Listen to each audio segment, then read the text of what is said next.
Assalamualaikum warahmatullahi wabarakatuh. Saya Ahmad Faroni dari kelas 10 TJKT 2 ingin menjelaskan tentang penyebaran agama Islam di Indonesia. Penyebaran Islam merupakan salah satu tahapan yang sangat penting dalam sejarah peradaban Indonesia. Sumber sejarah dari dinasti Tang pada tahun 674 Masehi memberikan petunjuk bahwa pada masa awal-awal pertumbuhan Islam, saudagar-saudagar Muslim dari Arab memang sudah memasuki wilayah Nusantara. Penyebaran Islam pra-Wali Songo. Dalam buku Golden Carsones karya Whately, Islam masuk ke Indonesia pada abad pertengahan ke-7 yang paling awal menyebarkan ialah para pedagang dari Arab. Pada abad ke-7 di masa kekuasaan Ratu Simba di kerajaan Kalingga yang terkenal cukup keras dalam penegakan hukum.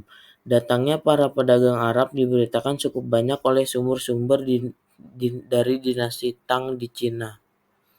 Namun, sejak catatan dari dinasti Tang tentang pedagang Arab dan migrasi keluarga-keluarga Persia dalam kurun waktu berabad-abad, tidak ditemukannya bukti tentang pernah dianutnya Islam secara luas di kalangan penduduk Nusantara.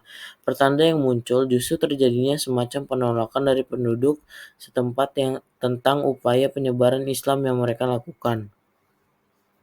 Dan baru kemudian di sekitar abad 15, dakwah Islam yang dipelopori oleh tokoh-tokoh yang kini dikenal sebagai Wali Songo, Islam akhirnya dapat diterima dan diserap ke dalam asimilasi dan akulturasi budaya Nusantara.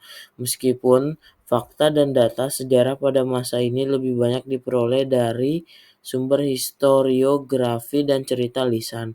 Namun yang pasti bahwa pada masa itu Islam sudah terdeteksi melalui jaringan kekeluargaan tokoh-tokoh masyarakat yang beragama Islam yang menggantikan kedudukan dan jabatan tokoh penting non-muslim yang cukup berpengaruh pada masa akhir kerajaan Majapahit. Penyebaran Islam menurut Wali Songo. Sebuah sikap ahistoris dan mengingkari sejarah jika kita tidak menyertakan peran Wali Songo dalam penyebaran Islam di Nusantara. Wali Songo merupakan sekumpulan tokoh penyebar ajaran Islam pada perempat abad akhir ke-15 hingga paruh abad ke-16 yang merupakan tonggak penting dalam sejarah penyebaran Islam di Nusantara terutama di Pulau Jawa. Adapun metode yang mereka lakukan, yang para wali lakukan yaitu tadrij atau bertahap, yaitu para wali meluruskan sifat-sifat yang tidak baik atau melenceng dengan penuh kelembutan dan kedamaian. Yang kedua ada adamul haraj atau tidak menyakiti, merupakan metode yang digunakan para wali dengan cara tidak mengusik orang lain namun memperkuatnya dengan cara Islami. Hampir semua wali songo terlibat dalam perkembangan peradaban Islam di Nusantara. Mereka memanfaatkan pesantren, kesenian wayang, pendidikan, juga pertunjukan-pertunjukan tradisional lainnya sebagai metode dakwah.